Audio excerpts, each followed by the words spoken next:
In preparation for the barangay and Sangguniang Kabataan elections on October 30th, the Commission on Elections received an additional 2.5 billion peso fund over the last few months. ₱1 billion each in February and March, and over ₱500 million in June. Thursday's Senate hearing showed this came from the contingent or standby fund of the Office of the President.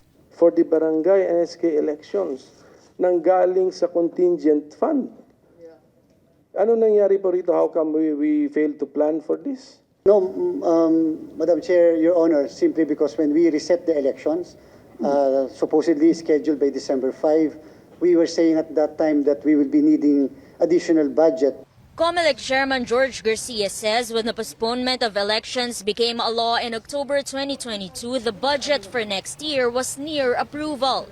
But in January, 1.5 million more voters registered, meaning this would require more teachers to serve as poll workers, more ballots, ballot boxes, indelible ink, and other election paraphernalia.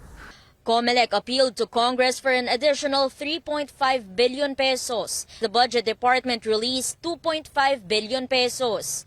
Nagpapasalamat kami na dumating po itong tulong na to dahil kung hindi po, marami pong kababayan natin ang maaring hindi namin mapapaboto ngayon. Baka po umabot tayo sa 600 kada presinto. Kawawa naman po ang botante, kawawa naman yung mga teachers. Ganun kahirap. But for Senate Minority Leader Coco Pimentel, it was wrong that the fund came from the Office of the President. But the President's sister sees nothing wrong with it. I suppose it could be likened to a sudden requirement for funding.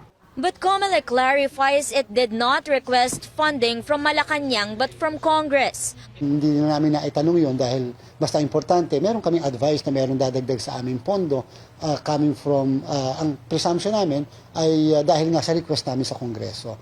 The poll body maintains its independence, saying it will never be influenced by politicians.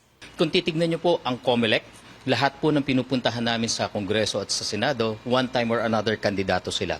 But are we beholden to them? Last year, the Office of the President transferred 125 million peso confidential fund to the Office of the Vice President. Malacañang says the law allows the Chief Executive to release funds for new or urgent activities of national government agencies. Eimor Santos, CNN Philippines.